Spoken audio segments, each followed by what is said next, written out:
Hello and welcome back again. So আজকে আমি আরেকটা নতুন ভিডিও নিয়ে চলে আসলাম। এই যে আপনারা দেখতে পাচ্ছেন আমি এখন লাওসে রয়েছি। লাওসের মিকং রিভার ওই যে ওই পাশে দেখতে পাচ্ছেন থাইল্যান্ড, এই পাশে হচ্ছে লাওস। তো লাওসে যারা ওয়ার্ক পারমিট ভিসায় আসবেন তাদের জন্য কথা বলতে যাচ্ছি। তো লাওসে ওয়ার্ক পারমিট ভিসায় কীভাবে আসবেন?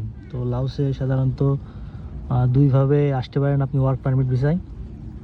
এক হচ্ছে আপনি নিজে নিজে সব কিছু করে তারপর আসবেন, আর দুই হচ্ছে আপনি কোনো এজেন্সি বা দালাল বলেন কিংবা কোম্পানি বলেন তাদের মাধ্যমে আসবেন। তো আমি কোনো দালাল বা কোম্পানির মাধ্যমে আসিনি, আমি নিজে নিজে এসেছি। আমার অ্যারাউন্ড খরচ পড়ছে 2 লাখ 2.5 লাখের মতো। আর আপনি যদি কোনো এজেন্সি কিংবা কোনো কোম্পানির মাধ্যমে আসতে চান তাহলে আপনার খরচ পড়বে অ্যারাউন্ড 3.5 লাখ থেকে 5 লাখের ভিতরে, ঠিক আছে? কারণ আমি যেহেতু নিজে নিজে আসছি সেহেতু আমার একটু কম খরচ পড়ছে। তো লাওসে কীভাবে আসবেন? যদি আপনি নিজে নিজে আসতে চান তাহলে আপনাকে যে কোনো একটা বাইরের দেশ, যেমন ইন্ডিয়া, থাইল্যান্ড, মালয়েশিয়া, সিঙ্গাপুর, মানে যেখানে লাওসের অ্যাম্বাসি আছে সেই দেশের ভিসা থাকা লাগবে।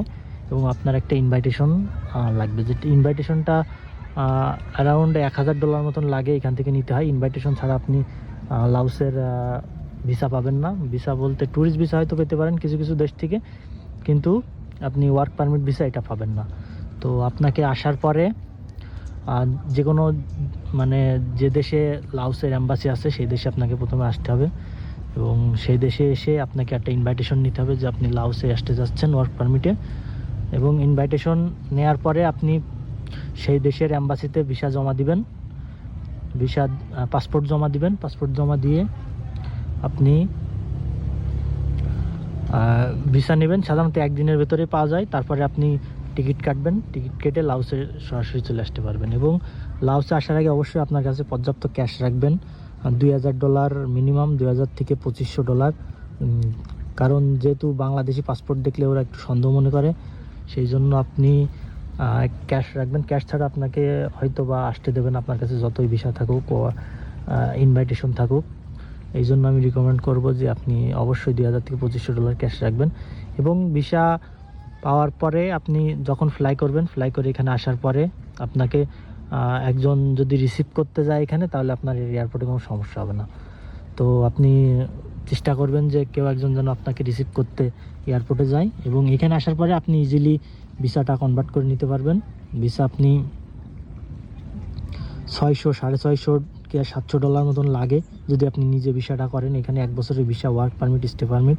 আর যদি কোম্পানির থেকে করে দেয় তাহলে তো আপনার আর কোনো টাকাই খরচ হচ্ছে না, ঠিক আছে? আর যদি কোম্পানির থেকে ইনভাইটেশন পান তাহলে আপনার কোনো এক্সট্রা টাকা লাগবে না। আপনি জাস্ট ভিসা হয়তো $45 কি $50 অ্যাম্বাসি ফি, সেখান থেকে আপনি ভিসা করে তারপর আপনি চলে আসতে পারবেন। তো এটাই ছিল নিজে নিজে আসার। আর আপনি যদি কোনো এজেন্সি কিংবা দালালের মাধ্যমে আসতে চান তাহলে তারাই সব কিছু প্রসেস করে দেবে। আপনার একটু খরচ বেশি হবে, 3.5 লাখ থেকে 5 লাখ পর্যন্ত খরচ হতে পারে। তো এখানে কি কাজ আছে? এখানে কনস্ট্রাকশন কাজই বেশি। কনস্ট্রাকশন কাজ আছে, টিচারের জব আছে, হোটেল রেস্টুরেন্টের জব আছে। আর আপনি যদি বিজনেস করতে চান সেটাও করতে পারবেন। তো এই যে দেখুন আমি এখন আসি থাইল্যান্ড কম্বোডিয়া বর্ডারে। ওই পাশে হচ্ছে থাইল্যান্ড, এই পাশে হচ্ছে থাইল্যান্ড লাওস বর্ডারে। তো এখানে অনেক বাংলাদেশি আছেন, ভিয়েন্তিয়ানে অনেক বাংলাদেশি আছে। ভিয়েন্তিয়ানের রিভার সাইডে যদি যান তাহলে দেখবেন অনেক বাংলাদেশি দেখা যায়।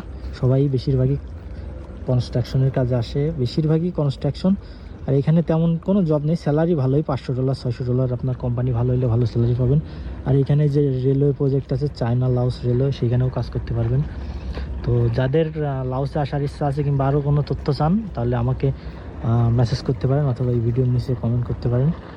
তো আমি সব কিছু দিয়ে দেবো কন্ট্যাক্টের। নিজে নিজে আসলে আপনার খরচ কম হবে, কিন্তু নিজে নিজে আসলে আপনাকে নিজেই কাজ খুঁজে নিতে হবে, এটাই আসছে বড় সমস্যা। আর এখান থেকে এখানে আসার পরে আপনি কাজ খুঁজে নিতে পারবেন, ওটা কোনো সমস্যা নেই। কিন্তু আপনি নিজে আসলে একটু কম খরচ হবে, আর যদি দালালের মাধ্যমে আসেন তাহলে অনেক বেশি খরচ হবে। তো আজকের ভিডিওটা এই পর্যন্তই রাখছি, দেখা হবে পরবর্তী ভিডিওতে।